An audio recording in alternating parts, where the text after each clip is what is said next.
crew of 6 just to fire the puppy up in the morning when you go to check the mail. I have a friend of mine who just passed away. He used to own a Porsche 962, and the only thing he used it for was twice a week he drove to his mailbox. It was a long ways to his mailbox. But can you imagine having a Porsche 962 just to take a mailbox ride? All right, we're going to get Jeffrey in. We're going to get everybody set up here and get you on some headphones because we're getting close to introduction time. I show us as about 2 minutes away, roughly 2 minutes away from introductions on the Pirelli World Challenge cars. They are on site. They are on the racetrack. Things are moving and grooving, and the first race of the weekend for Pirelli World Challenge is about ready to happen. Again, the field is totally qualified from yesterday. They came out in their order of lineup, and we'll be having some opening ceremonies happening in just a little while. Welcome to the beach. Let's see, we're still 2 minutes away. We've got some great sponsors. We might want to tell you about one or two of them right now.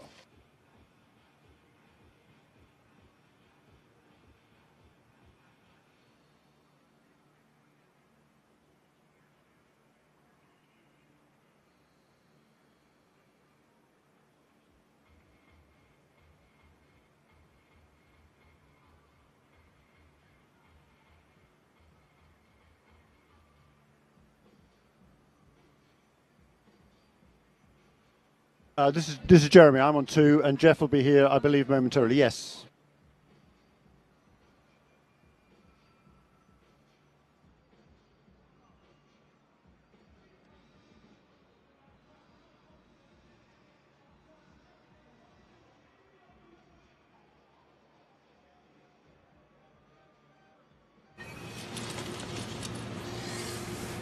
Because many of them are getting a well-deserved promotion. A what? Toyota Safety Sense, designed for safety. Toyota, let's go places.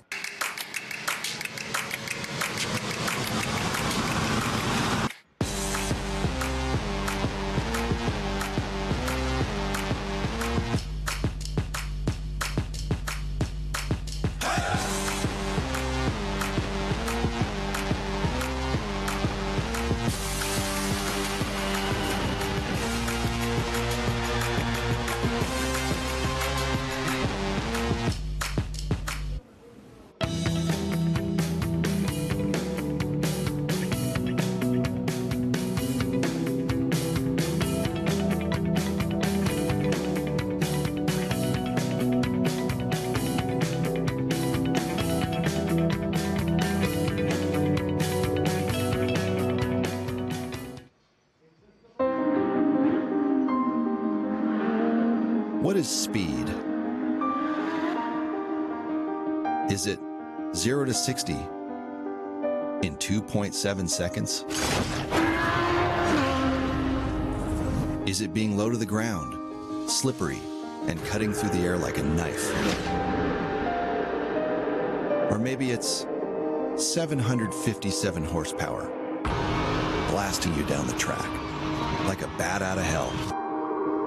Let's agree on two things. Speed is what gets you there. Faster. And speed always leaves a smile on your face.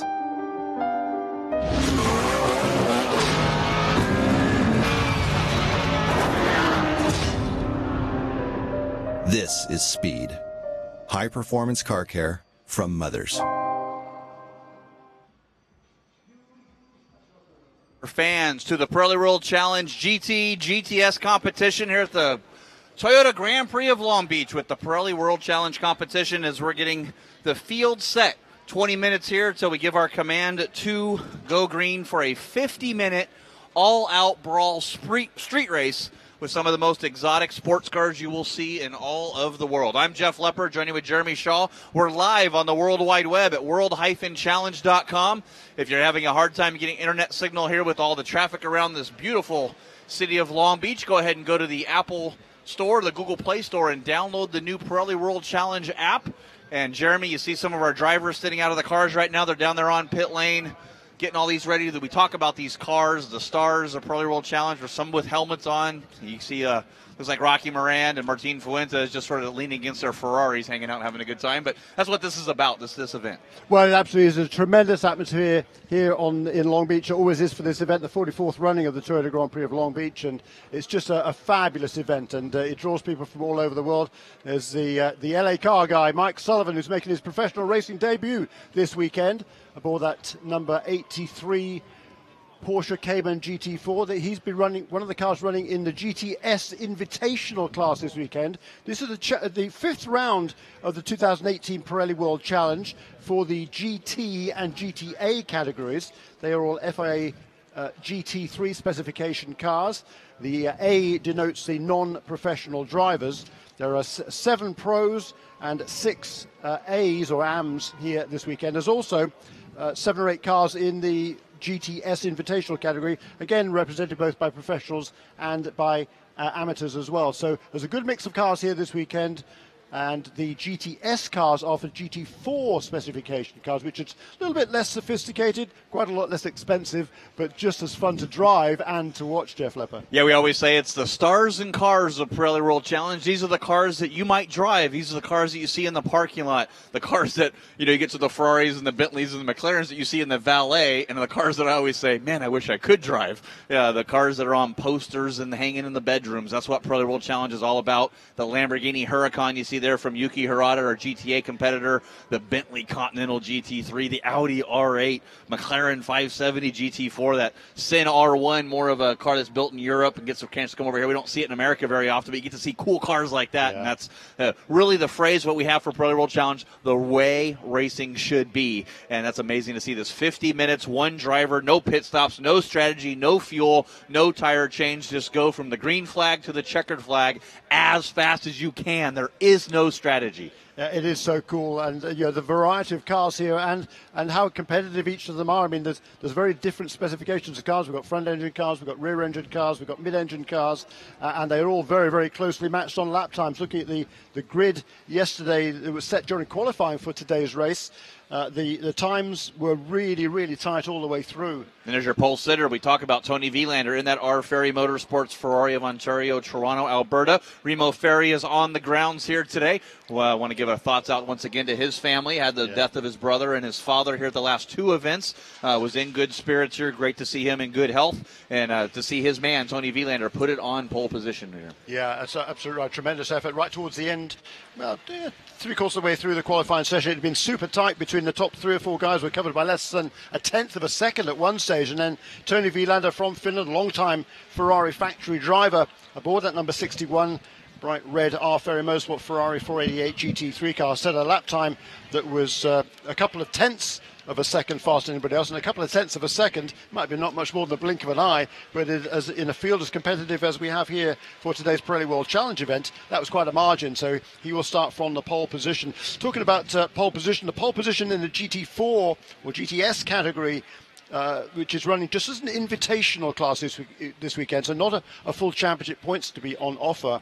The fastest qualifier was Harry Gottsacker, the teenager from Texas, aboard the number 69 Sin R1 for Racers Edge Motorsport. But after qualifying was completed, there was a bit of a glitch on the mechanical setup of that car, and because of that, the car has been put to the back of the grid for qualifying. Spoke to the team owner John Miraki a little bit earlier this morning. He said, "Look, it was just one of those things that happens. It was an unfortunate mistake. It was definitely a mistake on our part, and we'll take the medicine, and we'll have to start from the back of the grid. So we'll have to watch that number 69 car trying to work its way through that field of GT4 cars." As the race progresses. It will, and he was fast. We saw him at COTA. He was just really going through that field. Had an unfortunate lengthy pit stop, and they made a mistake there. As you see the crowd down there on the starting line as we're ready to try to get this underway. There's a great shot of Martin Fuentes in that number 07 Hublot Ferrari. A man has been busy. I'll tell you what. He had a baptism in Mexico City last night. He's the godfather for one of his great friends. Got done with the qualifying session yesterday, hopped on a plane, flew to Mexico City last night, did the baptism at 5 o'clock, had to leave there by 11. He arrived at 5:30 this morning, so we'll see how he does behind the wheel of that Ferrari, Jeremy. And that's, boy, talk about being these lifestyle rock stars of these drivers, huh? Yeah, that's a great guy. It's great to see him here, looking so relaxed as well, getting ready to go for this race. He's been the man in GTA class competition this season, won all 4 races. We've had 2 sprint races and 2 Sprint X races. The Sprint X are slightly longer events with 2 drivers sharing the car during the 1-hour race. This weekend, though, is back to the Sprint specification, which is just single driver, 50 minutes, go for it. No pit stops, just a 50-minute race from start to finish and get on with it. And Martin won both of the sprint races on the streets of St. Petersburg in Florida to begin the season.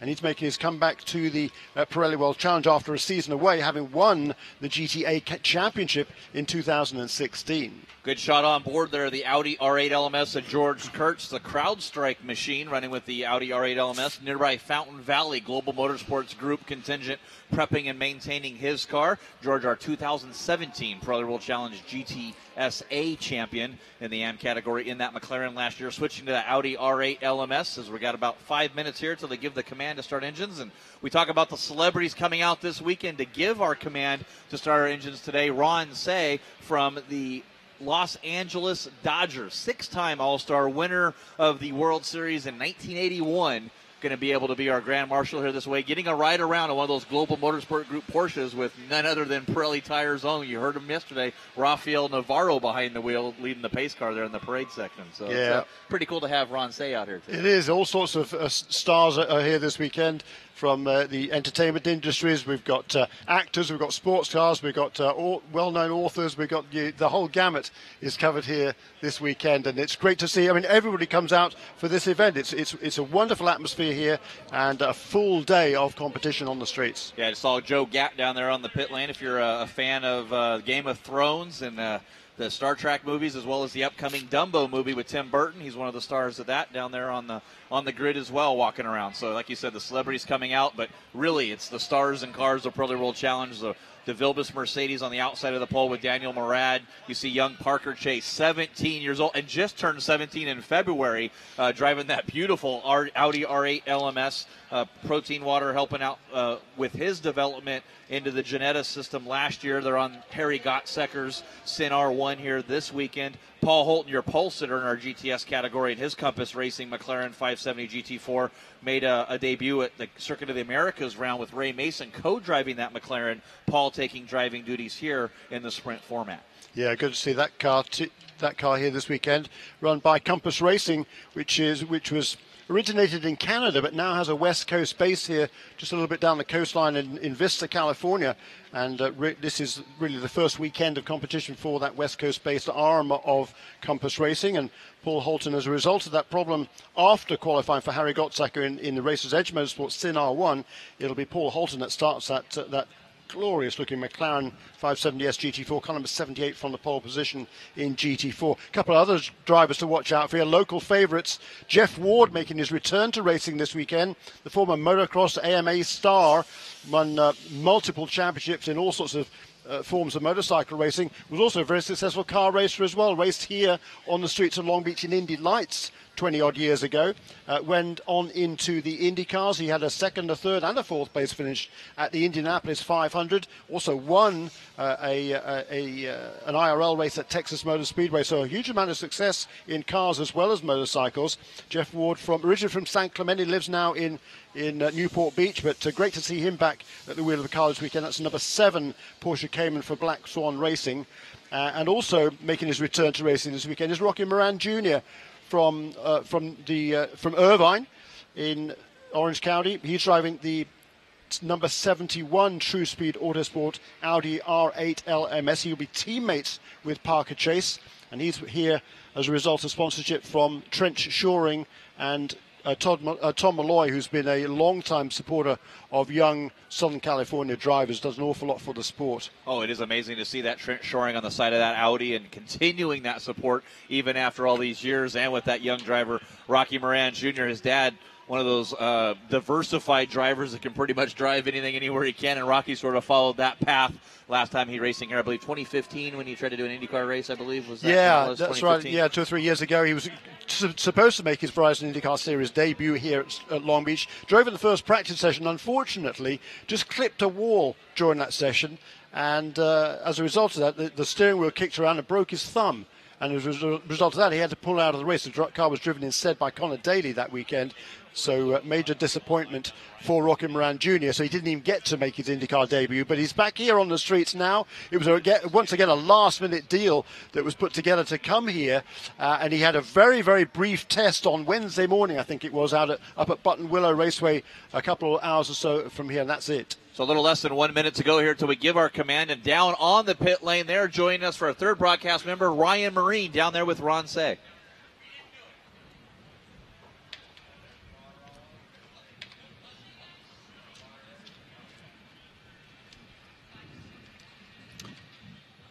Gentlemen, it is time for the most famous words in motorsports.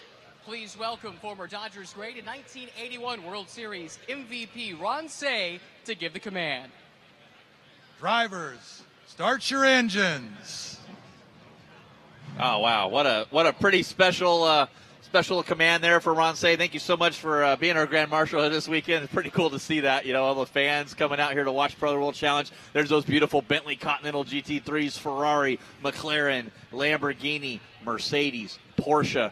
You name a make, you name a mark, you name a car, we have it here in Pirelli World Challenge. And going to be 2 pace laps here before we give the green flag. It will be a rolling start, as you've seen with Pirelli World Challenge competition the last few years, transitioning away from those exciting standing starts. Jeremy, these cars just so technologically advanced now. It's so hard to get these cars with so delicate, really, to launch on a standing start, so that switch to the rolling starts. Pretty lame, to be honest, if you ask me. I love standing starts. I thought it was a great feature of the Pirelli World Challenge. With the modern electronics, the cars, the computers on the cars apparently can't cope with going from 0 to lots in a very short period of time, and they get confused, and they sometimes lock themselves out. So for safety reasons, they've gone to a rolling start. But hey, these cars, I'm somewhat facetious there. These cars are super sophisticated, and they are really impressive machines. There is a lot of technology on these cars. They are fast, and they are, for the most part, pretty reliable. The tricky bit now is for these drivers to keep them between the walls.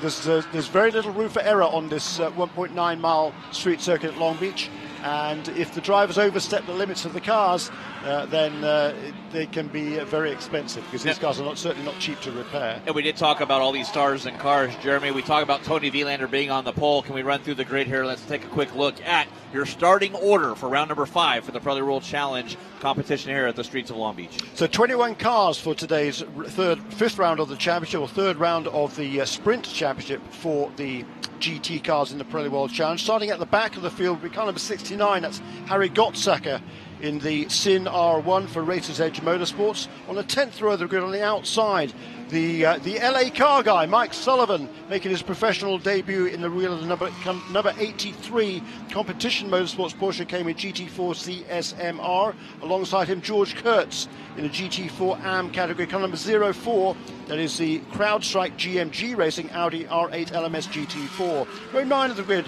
on the outside, car number 7, another Porsche Cayman GT4 run by Black Swan Racing for the former motorcycle star Jeff Ward. That's car number 7. Alongside him, Bob McCallion, son of Jim McCallion, the president here of the Grand Prix Association of Long Beach. That's car number 45 for Racers Edge Motorsports, another of the Sin R1s.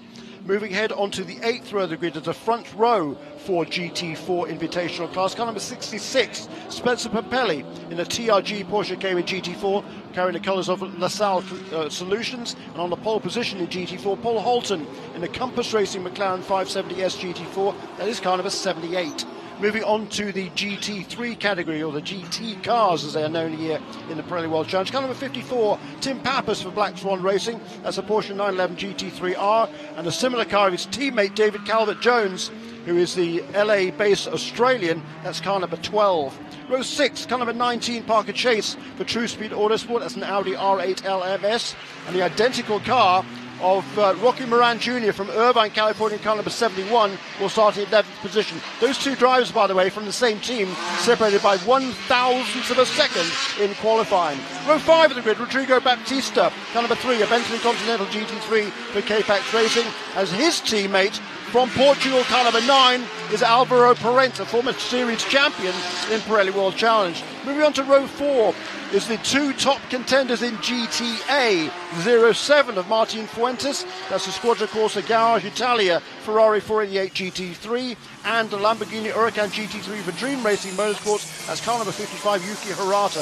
Row 3, the championship leader Scott Hargrove from Canada in the FAF Motorsports Porsche 911 GT3R, car number 96. Alongside him, the similar Allegra Motorsports Porsche, car number 24 from Denmark, is Michael Christensen. Row 2 on the outside, Alec Udell, the youngster from Texas in car number 41. That's a Lokai Motorsports GMG Racing Porsche 911 GT3R. Third fastest on the grid for TR3 Racing, a Ferrari 488 GT3, car number 31, Daniel Mancinelli from Italy. And on the front row from Canada, in the CRP Racing De Vilbius Mercedes AMG GT3, car number 2, Daniel Morat. And on the pole position for R Ferry Motorsports, the Ferrari 488 GT3, car number 61, is Tony Vilander. That is our 21-car lineup for today's Pirelli World Challenge race. Well, it is going to be a barn burner, Jeremy. I can see the cars start off in here with those rows, 11 rows strong, led behind that Toyota Camry pace car here on the streets of Long Beach. This big event, the celebration here, Queen Mary in the background,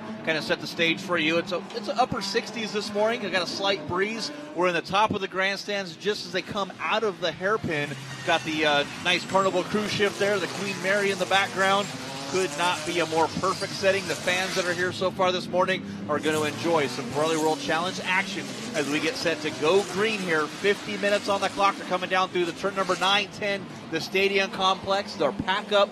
They'll get side by side as they come down the straightaway as we get ready to go green. This is going to be fun. So 50 minutes of competition. The Toyota Camry leading the cars slowly around. They will now try and line up as much as they can in side-by-side formation to get ready for the green flag in just a few seconds' time. You see Tony Vilander leading over Daniel Moran as they come down to the ring. And green flag as we get underway, trying to get 2-3 wide. Daniel Moran down to the outside. It is a left-hander down into turn number 1. As you see, Alec Udell tucked in there, but Daniel Mancinelli to the inside, trying to see if he can hold on to that third place. First two cars in nose to tail formation. They're 3 wide going in behind that. And Daniel Mancinelli just about squeaking ahead. I think of that of Scott Hargrove, who made a good start there. No, it was Alec Udell, excuse me. It's a very, very tight competition. I think they all made it through turn 1 cleanly. That's good news. Yeah, it is really good news as they go side by side. Now there's Rodrigo Baptista with Rocky Moran, and it looks Scott Hargrove down to the inside of Alec Udell, the two Porsche drivers. You got to watch for track limits here, Jeremy. You can't come to the inside. You got to keep 2 wheels on the racing surface. Which they just about did there. Yuki Hirata making a move there on Michael Christensen. Wow, the youngster from Japan, Yuki Hirata, just his second season of racing, making a great pass to the inside of Michael Christensen, the factory Porsche driver. And also in the thick of that action also is car number 9, that's Alvaro Parente in the Bentley Continental for K-Pax Racing. Yeah, Bentleys have not had the pace here this weekend. As you see Parente down to the inside of Hirata. Terrible start for Michael Christensen. Not sure what happened there as he was in the 5th position. Yuki Hirata being shuffled back there, but leading our AM category with Rodrigo Baptista right behind him. Yeah, that's coming off the hairpin. It is Tony Vilander who leads in the Ferrari from the Mercedes of Daniel Morat. In third, the Ferrari of Daniel Mancinelli. Behind Mancinelli is a whole stream of cars. It is super tight with Alec Udell just about holding on ahead of the rest of the pack behind him. It's super tight. But Scott Hargrove now running in the 5th position. Yeah, Vilander leading over there. Daniel Mancinelli into 3rd. Daniel Moran up to 2nd. Going back to our GTS leaders, here's Paul Holton in that Compass Racing McLaren 570 GT4, able to get ahead of Spencer Pompelli. Paul starting on pole in that category. Spencer in that qualifying session did 14 laps, but it wasn't until those last couple of laps where he was able to get a good enough time to start in that 2nd position. He's right behind Paul Holton now as he's battling on in our GTS overall. Bob McCallion right there in 3rd place, running in that Sin R1 GT4 as his teammate Harry Gottsecker trying to work his way through the GTS field as well.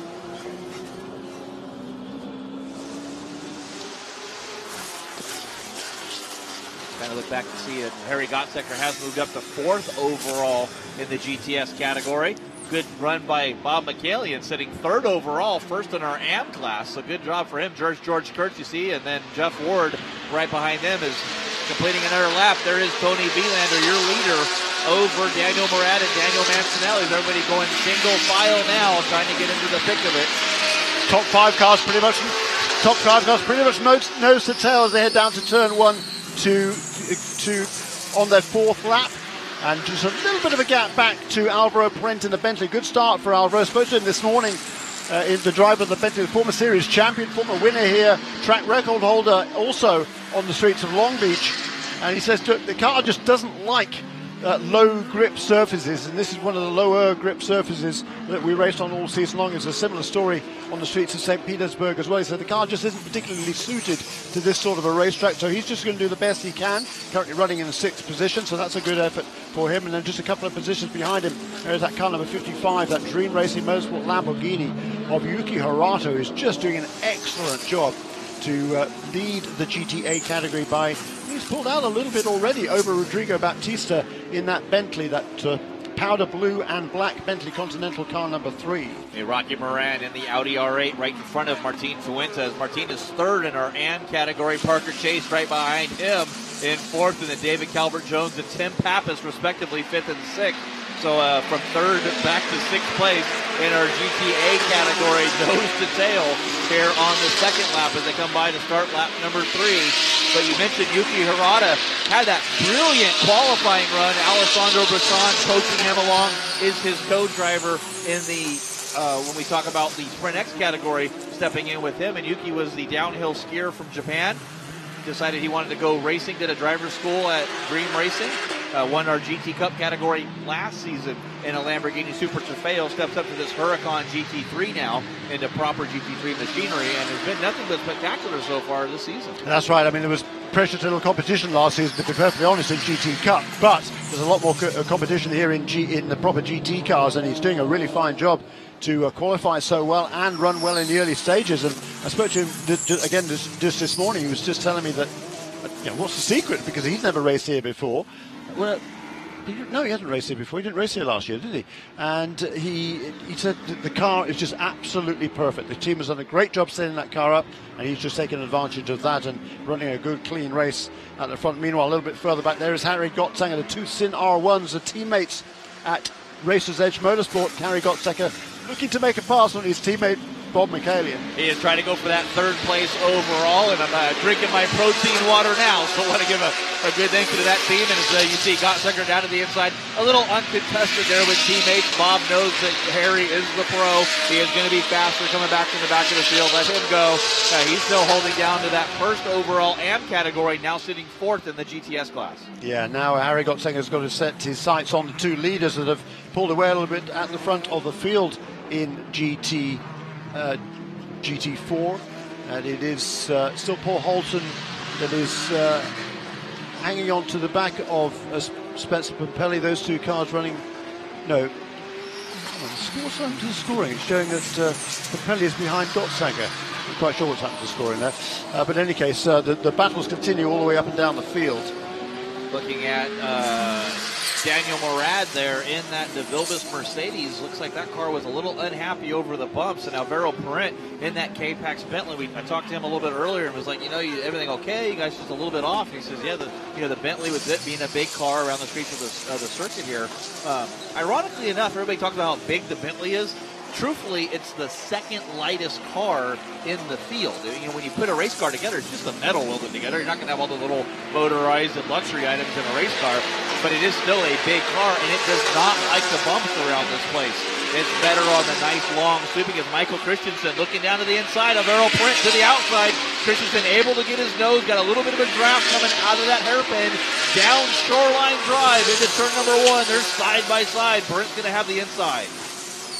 Yeah, whoa, that's a brave move around the outside there by Michael Christensen. Interesting to me that he wasn't able to, the Bentley was much more quickly up to full speed, able to get the best out of its Pirelli tires pretty much right away, whereas the Porsche maybe took a little bit longer for the tires to really come into their own for Michael Christensen. Well, now that car is clearly working the way he likes. He's able to make that move past Alvaro Brent, and maybe now he can close up on that top 5 cars that are running, not quite nose to tail, but certainly in pretty close order, with Tony Vilander holding on to the lead from the pole position ahead of Daniel Morad, Daniel Mancinelli, Alec Udell, and Scott Hargrove is hanging on there. Scott Hargrove, championship leader, making his debut here on the streets of Long Beach, never been here before.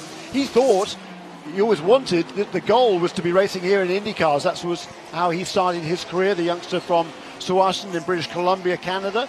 He moved up through the Mazda Road to Indy, won the Coupetage USF 2000 Championship powered by Mazda, moved on into Pro Mazda, also into Indy Lights. But then the kind of funding fell away, and he looked for some opportunity in sports car racing. He's won championship in the Canadian GT3 series last year, and now got this opportunity to drive for FAF Motorsports in the Pirelli World Challenge. A brilliant debut on the streets of St. Petersburg a few weeks ago.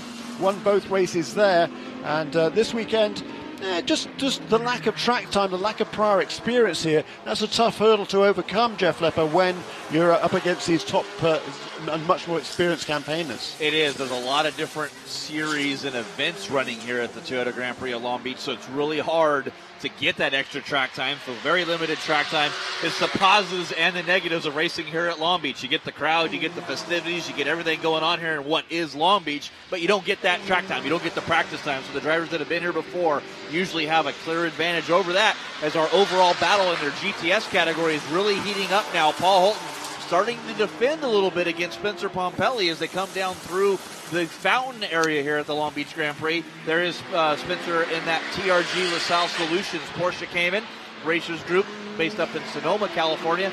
In Petaluma, the Adobe Road Winery, with Kevin Buckler, no stranger to Pirelli World Challenge competition or here on the streets of Long Beach. Paul Holton ran here one time before in his Compass Racing, but doing it with this brand new, beautiful rubric, sponsored now McLaren 570 GT4. Made his debut at Circuit of the Americas that season as we go back to the battle for fourth, as Scott Hargrove starting to close in a little bit on Alec Udell. Alec had a little bit better pace on the live timing here, looking at our app on world-challenge.com. Fastest race lap that last time by, though, Michael Christensen, a 1:19.369, as he's turned the wick up a little bit as our leaders coming into the lap traffic here with only 10 minutes expiring. There goes Michael Sullivan. He's doing a good job staying out of the way of our leaders. Yeah, it's the LA car guy who runs a... Whoops, that was rather unnecessary. Alec Udell just seemed to cut across the front of Mike Sullivan, to be perfectly honest. I think he thought he was clear of him and wasn't. And poor Mike Sullivan there was just... The car was just sent completely out of control. And there's a lot of damage to the right front corner of the LA car guy's Porsche Cayman GT4. That was really a bizarre incident, and that's going to bring out a full course caution, because the team's slow to slow right down.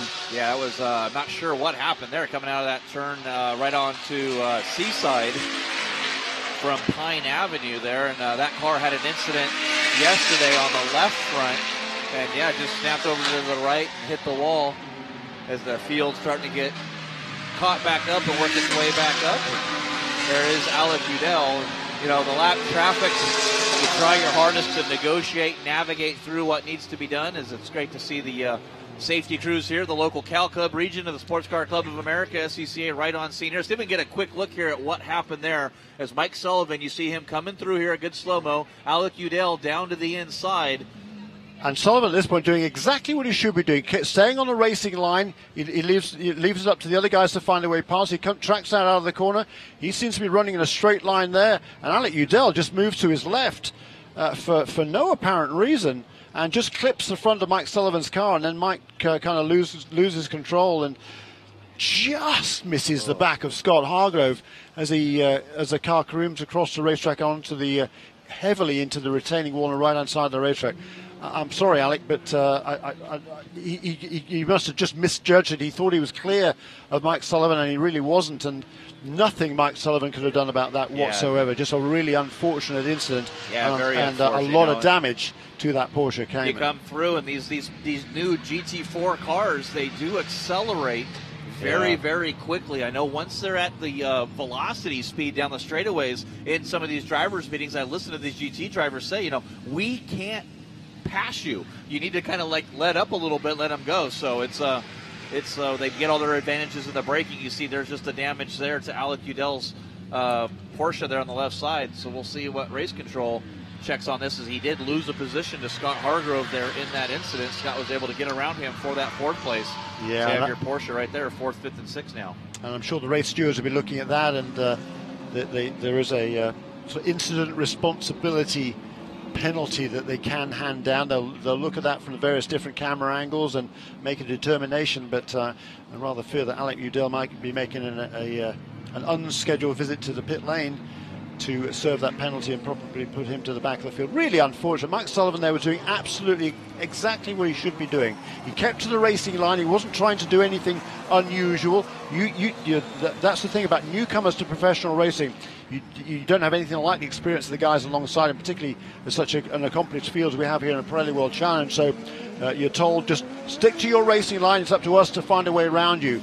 And that's exactly what Mike was doing there. So really, really unfortunate. I feel like you said, so bad for him. Like you said, Jeremy, it looks like it was more of a misjudged thing. And there, good news, you see Mike Sullivan getting out of the car, walking under his own power. Yeah. Looks like he's complaining a little bit about his left side there. That was a big impact and a big shot. So, and good to see him walk into our medical vehicle. Of course, Jason Koepka. We got Tracy Sanderson and Bob Thompson driving that. They go to all of our Pirelli World Challenge events here. Let's take a quick look here at the full-speed version of it, as you see Sullivan out of the way. And yeah, just that little jerk there that Alec Udell did. I'm not sure if that was maybe the car looked like it kind of like stepped out a little bit, maybe on the TC or whatever, as everybody trying to avoid that debris field. But like I said, our safety crew and the medical team there right on site. They have a full medical record. They've had a brand new brain concussion test that all the drivers are being taken. That's been led by our Pirelli World Challenge driver Preston Calvert. Happy birthday to Preston Calvert today. He's out racing in Virginia. I think I think that's Preston Calvert's motto: is there's not a perfectly good racetrack he can't race on. He's going to be there, but we'll see him back at our VRR rounds. So he's racing there this weekend, just doing some club racing, and good to see him do that. And they'll check Mike out to make sure that he's okay and get him back underway. I'm sure. Like I said. That was very frustrated. That was a very heavy impact he made with that inside wall. Mike Sullivan from Manhattan Beach. So a lot of support this weekend. He runs those LA Car Guy dealerships, and including South Bay Porsche, which is a relatively new setup right by the new Porsche Experience in Carson, just up the road here off the 405. And for Mike, he was so enthusiastic at making his debut. He's only been racing for a couple of years, primarily in vintage racing, but also in the Pirelli Trophy, which is an amateur series of competition for all sorts of different Porsches. He's been racing this car there, and it's another replay of that huge impact with the inside wall. And guy, you've got to feel so sorry for him. It just tore the right front wheel off the car as well. There's a huge amount of damage to that car. Yeah, that team has had the trials and tribulations here this weekend. Competition Motorsports does a lot of customer support racing for Porsche with different programs around. Good to see him supporting that. Like I said, he had a little brush with a wall in the incident in the practice session yesterday and took off the left front of that car. Now, obviously, the right front damage with that huge hit. But just if you're just now joining us, had a big incident with the number 83 Porsche GT4 Cayman Club Sport MR of Mike Sullivan and Alec Udell coming off the corner there. Like I said, haven't got word from the team there with Alec Udell to see what might have happened. You know, the bumps here, the traction control, spin the tires. It looked like the car did more snap to the left on Alec's car versus him just turning into him. So it could have been a multitude of things. Misjudge the distance. You're at the speed these cars are going. It takes a split-second decision to make that happen. And unfortunately, is Rodrigo Baptist down on pit lane in his Bentley. Not sure what's going on there. Your GTA second place at the time coming down pit lane. Yeah, second place in GTA coming into or during this full course caution period. He's going to come on down pit lane and maybe make some sort of adjustment to that car. It's going to be another few laps yet before we get back to green. He'll lose a few positions on the racetrack, but it's really only 3 or 4 places he's going to give up. And if you can make an adjustment to that car, maybe a little bit more to his liking. The Bentley's just not really suited to this racetrack, but what a super job this young Brazilian is doing. He raced last season in the GTS category and had a lot of success driving for the Flying Lizard team, and Flying Lizard is in conjunction with K-Pax Racing, under which the Bentleys are entered here. Rodrigo Baptist is now 21 years of age. He won 4 races last season. He is in his rookie season of Pirelli World Challenge. Looks like looking at the right rear corner of that car, Jeff. Yeah, thought perhaps that there was a tire with the debris field they had to go through. These teams do have monitor systems on board these cars, so they can tell if the Pirelli P0 tires is maybe losing a little bit of air pressure coming down, but it looks a little bit bigger as they're starting to look down in the wheel well. So obviously it's a lot more than just maybe a punctured tire. Yeah, maybe it could be that you maybe just clip one of the walls somewhere around it. It's very, very easy to do. You're right on the limit here, and the walls are the defining edges of the racetrack. Very easy to do some damage here. And it was interesting yesterday, towards the end of the sports car race yesterday afternoon, the lap times dropped off significantly during the race. Towards the end of the race, the cars were going probably a couple of seconds slower than they had been earlier on, and I couldn't figure that out. I was doing part of the commentary with Patrick Long, and neither of us could figure it out. Well, I saw this morning both Ricky Taylor and Dane Cameron. They were saying, look, there was just an awful lot of debris on the racetrack. In fact, a little bit of the curbing, particularly over at turn 9, was kind of breaking up, so there's lots of little marbles on the edge of the racetrack. It was really, really slippery. So I'm sure that's something that's been addressed overnight. And I think for this afternoon's Verizon IndyCar Series race, that's something that everybody's going to have to keep an eye on. Hopefully there's not going to be any difficulties with the racetrack. I can't remember that being an issue really here in the past, and nor could Ricky Taylor or Dane Cameron, but it was a problem. And if you get offline here, it is very, very slippery. There's a lot of different events happening here, different series. You got different compounds, different rubbers, different tire manufacturers. They had the Motegi Super Drift Challenge last night in that turn 9, 10, 11 complex you talked about, with the drifting there and all the rubber laid down and the marbles and rocks. And fam, as we get a quick restart. Look here at the restart as everybody fans down Shoreline Boulevard. Boy, it was tight there down to turn 1, Jeremy. Yeah, it was. Yeah, all the way down to the end of Shoreline Drive, and then there's a sharp left-hand turn at the first corner, and there were pretty much 3 or 4 wide going into that corner. Everybody did a really good job of keeping it clean and making it through that corner unscathed. The sound you might have heard there, that's Rodrigo Baptista. Having made that pit stop, he's back out on the racetrack and now come around to the back of the field and take up his position ready for the restart. Try to get all that, make sure we get everybody cleaned off and debris there. The pace car lights are still on, but you see some of these drivers now starting to warm up those Pirelli P0 tires, make sure they're all debris free so we can get back underway. A little less than 30 minutes to go here. Make sure, once again, want to welcome everybody that's watching live at world-challenge.com. If you have your iPhone or Android phone, you can watch along there, or you can download our new app and learn everything that is Pirelli World Challenge. We have the live streams there. We also have our race results, different video archives, and series news. And make sure you follow along on Facebook at Pirelli World Challenge Championships. You follow along at Twitter at WC Racing, and search Instagram, #PirelliWC. We mentioned it all the time, Jeremy, about all the different series that goes on here. Well, at 11 o'clock today, about 40 minutes away, one of my favorites that we saw here was that historic Trans Am series. And they have their autograph session taking place over there in the Pirelli Jones Promenade Room number 103. You can meet all those cars, and boy, they had the biggest field here, too, with those historic Trans Am cars. They were pretty cool. Some really cool cars. There's some ex-Dan Gurney cars, ex-Jim Hall cars, ex-George Follmer, who's also here this weekend as part of that group. And, yeah, some wonderful-looking Trans Am cars were part of that race yesterday. Yeah, can't wait for the historic when we're saying, wow, look at these really cool Pirelli World Challenge cars that we saw on the streets of Long Beach in 2018 for everybody that's following along as well. So it's going to be great to see. They're still doing a lot of cleanup over there, a lot of fluids on the track. It's a good shot of David Calvert-Jones, the Australian-American now transplanted down here into Los Angeles. He's a helicopter film pilot, TV producer. That car got off a shipping crate from Bathurst in Australia last week. Tim Papas's Black Swan team getting that car prepped for David Calvert-Jones. They're leading the Intercontinental GT Challenge with that win in their Pro-Am category class, and almost got that win overall, Jeremy, finishing second. Yeah, and that car will be out in action again at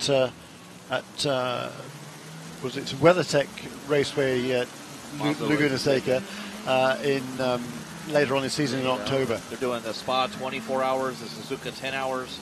and then the California 8-hour in October to finish off the season. So one of those cars that'll be doing a lot of different double duties, and that's one of the advantages of this GT3, GT4 platform.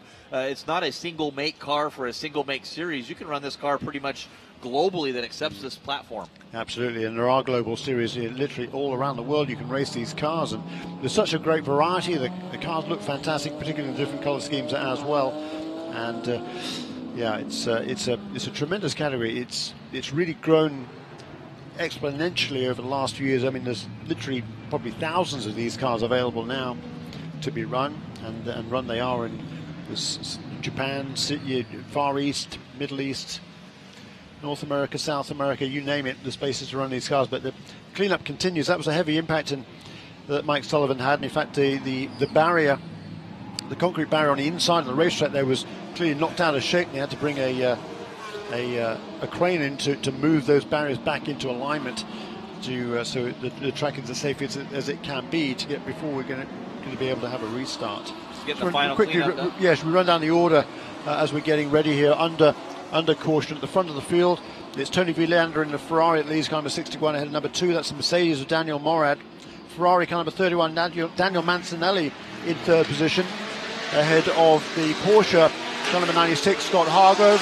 Now, 2 more Porsches behind him. Alec Udell in car number 41, Michael Christensen in car number 24 in 6th position.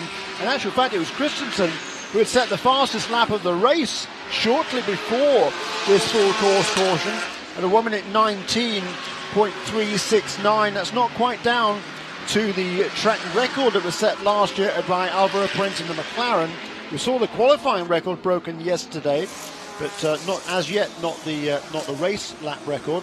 7th place is Alvaro Prince, I should say, in the Bentley Continental. Car number 9 behind him is the GTA leader Yuki Hirata, the Lamborghini car number 55, rounding out the top 10.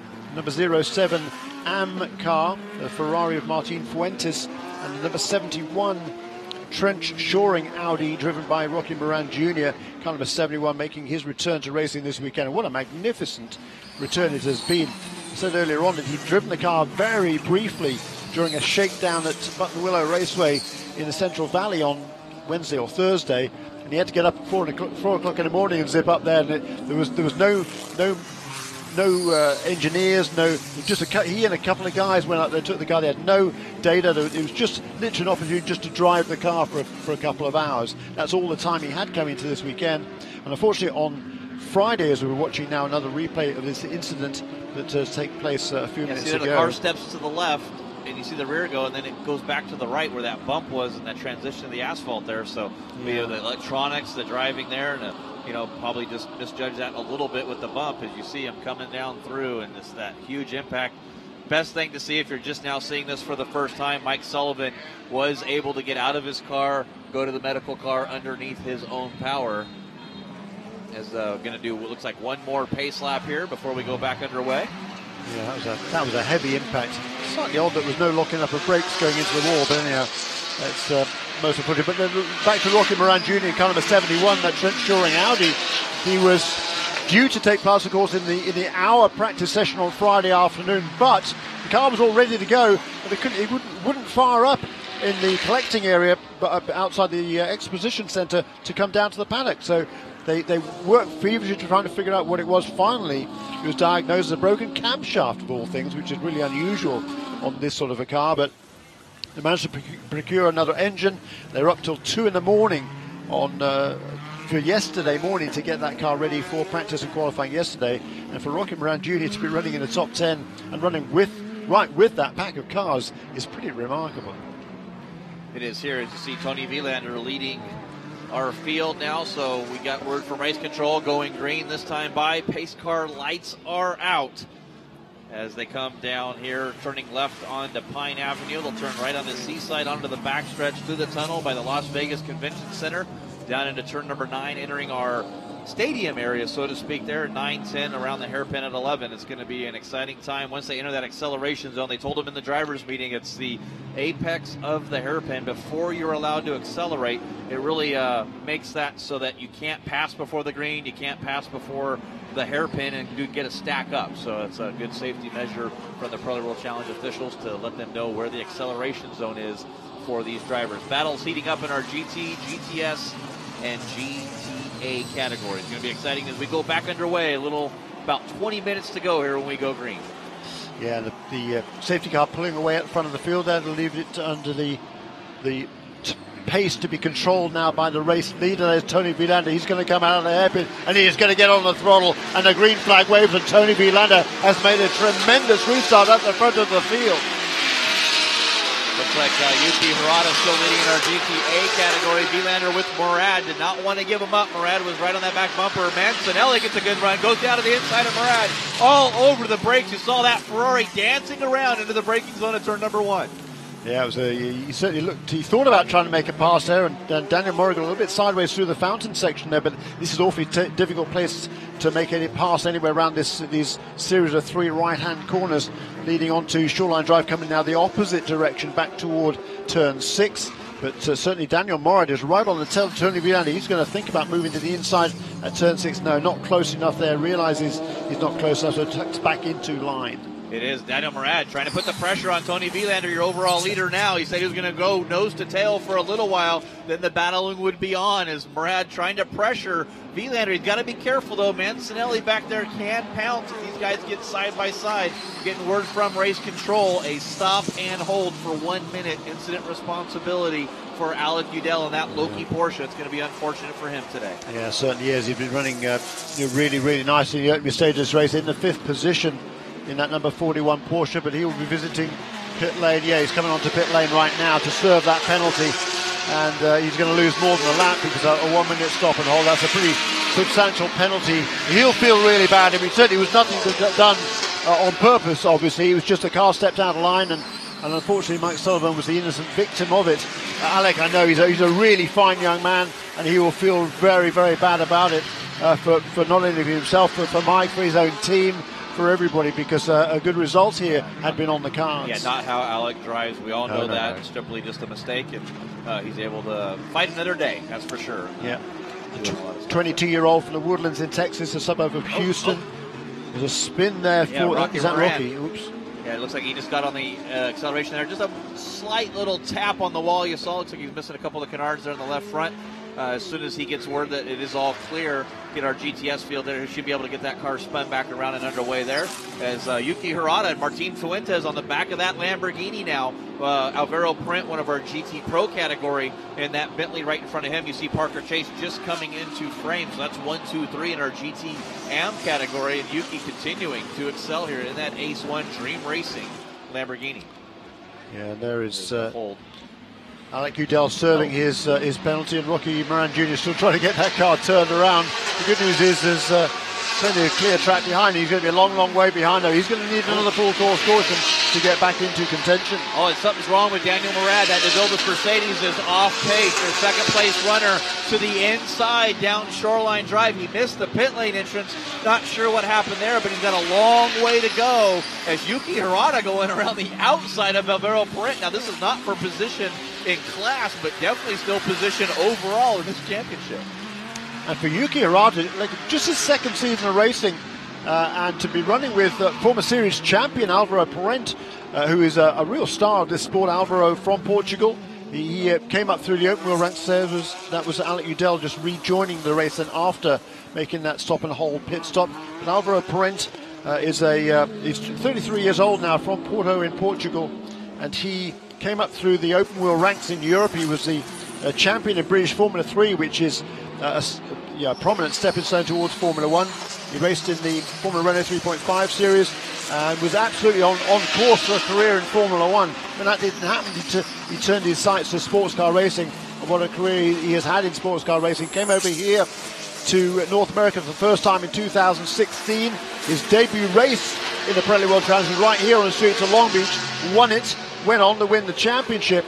And so for Yuki Hirata to be thinking about passing Alvaro Parent is very, very impressive. It is, yeah, he's definitely battling. He wants to try to see if he can put a car between himself and Martin Fuentes in that Rubik Compass Racing McLaren of Paul Holton. As you see, here goes Daniel Murad down onto pit lane in his Mercedes. He comes down nice and slow. Not sure what happened. I don't see any damage. I don't see any tires down. probably a mechanical problem, and unfortunate for that is Harry Gottsacker in that Sin R1 has got around Spencer Pompelli now for second overall as our battle for our GTA category. Martin Fuentes, he says he feels he's still in Mexico right now, not sure where he thought he was. He got here on the track at 5:30 this morning. If you're just joining us, had to go to Mexico City last night for a baptism for one of his friends. He's the godfather, got that done, and got back here at 5:30 this morning. So I think he's starting to get acclimated on where he is now and starting to try to run down Yuki Hirata a little bit. But Daniel Mancinelli, fastest guy on the course that last lap by, he's closing in on Tony Vilander now.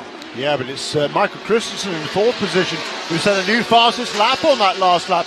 A 1 minute 19.261 for car number 24. That's the Allegra Motorsports Porsche, up into fourth position now as a result of that penalty for Alec Udell. And Daniel Mancinelli, he thought about looking to the inside there of Tony Vilander, but not quite close enough. So it's Vilander who leads. Mancinelli in second place. Scott Hargrove really getting to grips with this car now. First visit to Long Beach. Struggled, didn't really struggle, but just getting to grips with the racetrack. I think through the practice and qualifying session, of just one session each day for these cars and drivers, so not much track time here this weekend, and that makes it difficult for those making their first appearance on the streets of Long Beach. Well, he's no shy to the streets, of course, with St. Pete swooping those race weekend like you mentioned, Jeremy, but that TR3 Racing Ferrari is the car I'm going to be watching right now, as Tony Vilander will be in full protection mode. Michael Christensen continues to put down those fastest race laps, trying to see if he can catch up to this grid. And once those two cars in the front, or Hargrove can make a move and they get side by side, don't count out Porsche factory driver Michael Christensen to see if he can make a move. Yeah, absolutely right. He turned another 1 minute 19.3 last time around, so that was within a tenth of a second of his fastest lap of the race, which was set on the previous go around here. But the top three cars pretty much nose to tails they head across the line. A new best lap for Tony Vilander, the race leader, 1 minute 19.4 on that lap. In fact, the top four cars turning pretty much identical times. Vilander, Mancinelli, Hargrove and Christensen. In GT4, it's still Paul Holton that leads in the Sin R1 for racing. Excuse me, Paul Holton for Compass Racing in the McLaren 570S. But he's got his mirrors full now, and Harry Gottsacker in that bright red Sin R1. He sure does, and Harry looking to see if he can try to make a move down to the inside, goes back to the outside. Spencer Pompelli right there, a blanket over your top three in GTS. The battle for the lead as they come down Shoreline Drive. Harry Gottsacker going to tuck in behind that McLaren, see if he can get a draft going down here into turn number one, try to make that move. Paul will protect down to the inside. That was a great launch that Gottsacker got off the turn there, but the Turbo McLaren able to stretch its legs a little bit. I mean, it didn't pull out much, maybe half a car length on the straight. That was all very closely matched, each of those three cars, and each of them quite different, of course, as well. We've got the McLaren leading, the Sin R1 in second place. The Sin R1 has a 6.2-litre Chevrolet LS3 engine prepared by K-Tech Engineering. That is the car that's running in second position. And third, the mid-engined Porsche Cayman GT4 MR of Spencer Pompelli. You can see the Gottsacker in that Sin R1 a little bit loose there over the bumps, trying to put the power down to run down Paul Holton. Spencer Pompelli so far the fastest race lap. Oh, sorry, Harry Gottsacker with the fastest race lap, a 126.47, a 126.49 for Spencer Pompelli, and a 126.8 for Paul Holton. So Paul Holton able to pace the GTS field, still not the fastest car in that. So it's pretty cool to show you how tight and how hard it is to pass there on the streets of Long Beach. Yeah, absolutely right. And those four leaders still very, very tightly matched. A little bit further back, this super battle for GTA with the Yuki Hirata just about holding on ahead of Martin Fuentes. This is a super battle between two guys. One has very little experience, that's Yuki Hirata, who leads, and one has a lot of experience, including as the former GTA champion and race winner here on the streets of Long Beach, Martin Fuentes in that Mexican flag liveried Ferrari. It looks absolutely tremendous, doesn't it, from every angle. The green, white and red of Martin Fuentes, the Hublot Ferrari, and he's giving all Yuki Hirata can handle. But the young Japanese, boy, he's doing an absolutely superb job of it. And as yet, no hint of a mistake. I hope I haven't spoken too soon. Yeah, don't jinx them there. As you see, that goes Yuki Hirata, Martin Fuentes. And it's sort of, depending on how you look at that, Ferrari. It could be an homage to the Italian flag. It could be an homage to the Mexican flag. What a great livery. Hublot sponsoring him as well. We'll see Cesar Vaccarella, his teammate, at the Sprint X round at Virginia International Raceway in that car. Of course, the Alpha Prime clothing line on that Ferrari as well. And the battle of the leaders coming there, working their way through some of the slower traffic, and it's still the two Ferraris out front with Vilander and Mancinelli. During that lap, they pull away just a little bit over the two Porsches, with Scott Hargrove now coming under increasing pressure from Michael Christensen. The pace is really heating up at the front. Michael Christensen went faster again on that last lap, at 1 minute 19.125. But the fastest car on the track is Alec Udell in the number 41 Porsche. The Lokai Porsche, having served that penalty, is a lap down on the field, but he has set a new race lap record of 118.941 in car number 41. He's way back in the 19th position, a lap down to the leaders. At least he is showing that car's pace. Daniel Morad brings the Dobos Mercedes back down on pit lane again. He was able to continue. Problem still happening for that car as he comes back down, as we're still watching this great battle in GTA. And Yuki Hirata, a little misstep there when he got back to the power. Just kisses the outside wall coming onto the straightaway. Hopefully you didn't speak too soon, but it looks like he recovered pretty good. Pulls about a 3-car length lead over Martin Fuentes. It's a tremendous battle between these two. 1 minute 20.8 last time around for Yuki Hirata.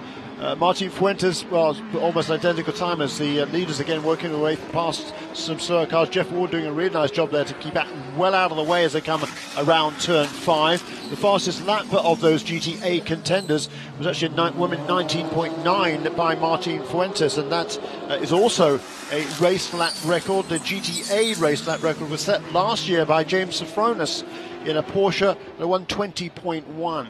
Well, Scott Hargrove looked like he fell back a little bit to Daniel Mancinelli, and just there kind of peeked to the inside as they're deep in lap traffic here. Tony Vilander looking to the inside of Bob Michele, and Mancinelli sneaks his way in. Hargrove doesn't want to give away either, as all 4 of our leaders get through that lap traffic. One more car to go here there as Rocky Moran in that Audi coming down onto the straightaway. It's going to have the straight line speed of the GT3 cars. Scott Hargrove spins.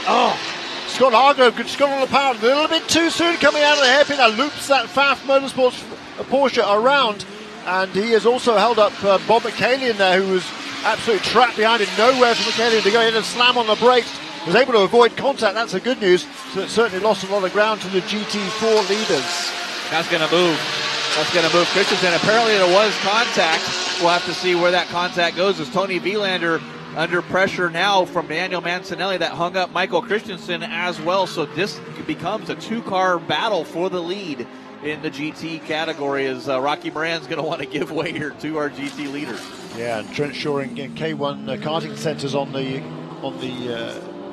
delivery of that number 71 Audi. Rocky Moran, he had that off a little while ago. He lost a few laps before getting that car going, and does a nice job there of staying out of the way of the leaders. He'll let them go past, and he'll try and learn from them and tuck in behind perhaps and see where there's some more speed to be found, because he's got very little experience in this sort of a race car. That's Rocky Moran Jr. in car number 71. He's running in 3rd place right behind the 2 leaders, but that is not for position. He is several laps down. We haven't seen the replay of that incident that spun Scott Hargrove, but getting word from race control, a drive-through penalty for car number 24, Michael Christensen, for incident responsibility there. So, boy, everything changes right now, as you see. Christensen's going to have to come down pit lane for that penalty, but Harry Gottsecker still battling Paul Holton, trying to go for that GTS battle as we go back to our leaders now in GTS, getting approached by our GT overall leaders. That's right, all heading around the fountain center here, around the fountain over by the aquarium. And the 2 overall leaders coming up on those 3 contenders battling for GT4. That's Paul Holton, the McLaren, the Harry Gottsacker in the Sin R1, and Spencer Papelli in that blue and yellow LaSalle Solutions Porsche Cayman. Ooh, Mancinelli looked like he wanted to make a move, going to snap it to the inside, not where he wants to do. But lap traffic, as Pompelli is going to know to get out of the way of these 2 leaders. Gottsecker, they'll be hung up a little bit here on the exit. Vielander's going to have to try to get by him as quick as he can. Mancinelli's not going to want to give anything away as they come down Seaside down here into that turn number 9 complex. They'll clear him okay. Paul Holton to the inside. He'll want to make sure he snaps back in behind Mancinelli as quick as he can, not let Gottsecker get back to the inside, Jeremy. Yeah, good job by all 3 of those contenders in GTS to stay out of the way of the leaders and not cost themselves any time either. So it's still the situation normal at the front of the field. The 2 Ferraris got through cleanly. It is still the red Ferrari of Tony Wieland that leads the white car of Daniel Mancinelli, but less than a car length between them as they speed across the line with now just over 7.5 minutes remaining in this 50-minute race. Mancinelli looking at the inside of turn 1. Oh, they made contact there. Wielander turns down to the inside. Mancinelli, way deep braking move. Bounce off the wall there. And, I guarantee that was a great move by Daniel Mancinelli. Makes that pass and goes to the lead. Absolutely superb. He braked as late as possible, had that car under control, and when the point came for Tony Wielander to turn into the left, he couldn't do so because the white Ferrari was already there. It was a late move, it was a brave move, but it was a perfectly executed pass by Daniel Mancinelli, a new race leader here with just over 6 minutes, just under 7 minutes remaining in this race. Well, how about this now? You see Michael Christensen comes down onto pit lane for his driver through penalty. Alvaro Perrint in the Bentley up to 3rd place after a miserable practice and qualifying session rounds for those Continental GT3s, really recovering here in the race now, up to 3rd on a podium spot. Well, he knows how to win championships. He's already done it here in the Pirelli World Challenge, and to do that, you need to have good, consistent finishes. Unfortunately, he didn't have really that at St. Petersburg in the first couple of rounds, but really not of his making. He was involved in a couple of incidents, but here today, he knows he doesn't have the fastest car, so he's just going to keep his nose clean and take away whatever is given to him. And with the mistakes by other drivers, looks like a potential podium finish perhaps for Alvaro Perrint. He'll be delighted with that. And the team was testing last week at VIR, which is where the next rounds of the championship will take place. And the K-Pax racing team, they feel that Bentley Continental GT3 is going to be really well suited to VIR. That is where he intends to be contending for the race wins. Of course, the high speed there is Harry Gottsecker pressuring Paul Holton, looking left, looking right, trying to make it done as the stars and cars of Pirelli World Challenge getting it done here on the streets of Long Beach. Trying to go for that overall lead. Spencer Pompelli, don't count him out. He's back there in 3rd as our leaders in the GT class, trying to get by Perrint, Harada. And you see if can Martin Fuentes go to the inside, does not want to lose any touch with that Lamborghini as the battle for our GTA lead here. As Harry Gottsecker looks to the inside. Good driving by Martin Fuentes back to the inside. Wow, it's tight. That was good. Again, really good heads-up driving there by the GT3 and GT4 drivers, giving each other respect and room to make those passes on this very, very tight street circuit. It's so easy just to impede somebody else, get in the way, or make some light contact, as we saw earlier on with Alec Udell forcing Mike Sullivan off the road. Certainly wasn't intentional. It's just one of those things that happens here. But all of the drivers there doing a really, really nice job. Well, let all the fans know here that the driver autograph session for the historic Trans Am takes place at the Scott Pruitt Parnelli Jones Promenade, room number 103, in 15 minutes for that autograph session as we watch the battle here once again for our GTA overall lead. Fuentes looking down to the inside, filling up the mirrors of Yuki Hirata, trying to see if he can make a pass. Yuki still, we talk about that, Jeremy, just doing a superb job holding off our 2016 GTA champion driver, Martin Fuentes. He's won 4 races so far in the season. Undefeated on the year in the GTM category is Martin. We'll have to see if he can make it 5 in a row here and get around Yuki Hirata. Yeah, Yuki Hirata has just been absolutely superb. He's just reveling in the handling capabilities of that Dream Racing Motorsport Lamborghini, and he's doing just a superlative job at the wheel. And he's just leaving a little bit of margin against the wall, not pushing right to the limit, just making sure he tries to be clean and doesn't make any mistakes that we give Martin Fuentes an opportunity to pass. Martin's sort of diving around from one side to the other in his mirrors, trying to goad Hirata into a mistake. And now with just under 4 minutes remaining now, another couple or 3 laps for Hirata to keep himself clean. Both of those 2 cars are right behind Alvaro Perrint as well. That's effective. A battle for 3rd, 4th, and 5th overall. Yeah, Perrint's going to have to be careful here to not lose an overall position on that podium in that 3rd place. As you can see, the legs of that Lamborghini able to be stretched out down the straightaway. The nimble and the great handling of that Ferrari down in the tighter portions where Martin can get through.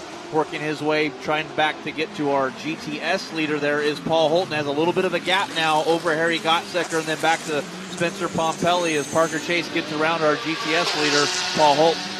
Yeah, and that GTS remains the same order with Paul Holton and McLaren ahead of Harry Gottsacker in the Sin R1 and Spencer Pompelli right there in third place, also in the Porsche Cayman. But these faster GT3 cars working their way through, so it's kind of splitting up the battle just a little bit, but keeping their noses clean. It is a battle for that fourth place in our GTA category. David Calvert-Jones in that ice break, iced coffee. Porsche has the lead over Rodrigo Baptista. He's in fourth, fifth, and then Tim Pappas in sixth as our GT leaders. Oh, and Baptista's going to get backed up a little bit. Can Tim Pappas capitalize in his Black Swan Porsche, looking down to the inside, trying to get the draft on the Bentley. And Alec Udell still, he's a lap down, but working his way back up through this field as well. Set the fastest race lap at a 1:18.941. That new late race lap record for that Loki Porsche as he comes down through the hairpin. No factor there. Spencer Pompelli on the back of Harry Gottsecker with that lap traffic. Give it, Jeremy. That lap traffic can take it away right away. Tell you what, there's a new fastest lap of the race just been set on this lap. And see if you can guess who that is. It's Rocky Moran Jr. who's just turned at 1:18.919. He's 4 or 5 laps behind off the overall leader as a result of that incident earlier on. But excuse me, it's Daniel Morad. I beg your pardon, it's not Moran. It's Morad. I beg your pardon. It was he who came onto pit line several laps ago, but he's back out in the fray now and just turned the fastest lap of the race. Rocky Moran Jr., is in 12th position overall, so my apologies for the confusion there. Yeah, it's like that DeVilbiss team, CRP Racing, was able to get that Mercedes, whatever the problem they had was to get it reset and get underway, but Daniel Mancinelli coming down to the stripe now. White flag, 1 to go for that TR3 Racing Ferrari 488 GT3. The Ferrari of Tony Vilander back in second. You got to think big picture here, Jeremy. Daniel Mancinelli didn't make the 2 rounds at St. Petersburg. That car sitting out. Vilander able to capitalize, though. Should be thinking championship here, both on the sprint side and the overall championship for that. That's exactly right. And I think in the overall championship, Scott Hargrove should just about be able to maintain the lead here. Looks like he's going to finish in 6th position. And ditto in the sprint championship as well, because he had a 9-point edge coming in this weekend over Daniel Carwitz, who's not even here for the Callaway Corvette team, and Daniel Morad. So looks like we're going to maintain the championship despite that drive-through penalty for Scott Hargrove. You see, look at whoa, Martin Fuentes right up against the edge of the wall as you look at did the inside of Hirata, trying to see if he can make a move. There's contact. He spins him out. Very unfortunate there for Martin, getting into the back of the Lamborghini as Hirata had done such a great job. And there's damage to that Ferrari. You can see the incident there as Scott Hargrove got in the back of that Ferrari. Let's see if Yuki Hirata can recover as the wounded Ferrari of Martin Fuentes. He's got to nurse it around for about 4 more corners. As Daniel Mancinelli gets the checkered flag, gets the race win. Tony Vilander in second. Here comes Yuki Hirata. He's only got a few corners to make it happen. Yeah, Martin Fuentes is limping that Ferrari around, and is Hirata going to be able to get him on the run to the checkered flag? Daniel Morad is right in there as well, several laps down. Martin Fuentes comes off the corner. That car clearly is crabbing its way down the straight. Oh, as they come down to the line, who's it going to be? And it is Hirata able to get back around Martin Fuentes, able to recover and gets the win for the GTA category right to the last minute. But wow, what a recovery from that spin and backing it into the wall. Well, that was a remarkable race there, and I think there's a bit of justification there for Yuki Hirata. He had that race not in the bag because he was under pressure the whole way. But there is in GT4 across the line to win the category is Paul Holton in number 78 Compass Racing McLaren. He will win the GT4 Invitational class ahead of Harry Gottsacker in the Sin R1 for Racers Edge Motorsports car number 69. But what a tremendous race that was. I think a little bit of poetic justice there for Yuki Hirata just to pit Martin Fuentes on the line. A tremendous battle between those two all the way through that 50-minute race. It sure was, and congratulations to them. Our GTM race winner here. Want to recognize them in our GT4 Invitational class. Of course, playing in our GTS category. Bob McCallion right there in that number 45 Sin R1. able to win in our GT4 Invitational AM category. Jeff Ward gets the top 5 in GTS. George Kurtz able to race here on the streets of Long Beach, able to get and round up our ring. And, of course, the incident with Michael Sullivan a little bit earlier at the back of the field. But congratulations to all of our race winners. How about it for Daniel Mancinelli, that TR3 Racing Ferrari getting the win. Tony Vilander in second, his Ferrari 488 GT3. And great recovery, Jeremy, from Alvaro Parent in that K-Pax Racing Bentley Continental GT3 in third. Yeah, and win number 4 for Daniel Mancinelli. 3 victories last season. This is his first race of this year because, as you say, he didn't compete on the streets of St. Petersburg, so he starts off his 2018 campaign perfectly with a race win. Well, looking at our field now as they come down through here, we'll go down and do our victory lane celebrations. Want to give a huge thank you to everyone watching live at world-challenge.com and our Pirelli World Challenge fan app. Make sure you tune in to CBS Sportsnet next Sunday for our expanded coverage here for the Pirelli World Challenge Grand Prix of Long Beach. For Jeremy Shaw, Ryan Marine down in pit lane, I'm Jeff Lepper. Thank you so much for joining us here today. We'll see everybody back again at Virginia International Raceway in 2 short weeks.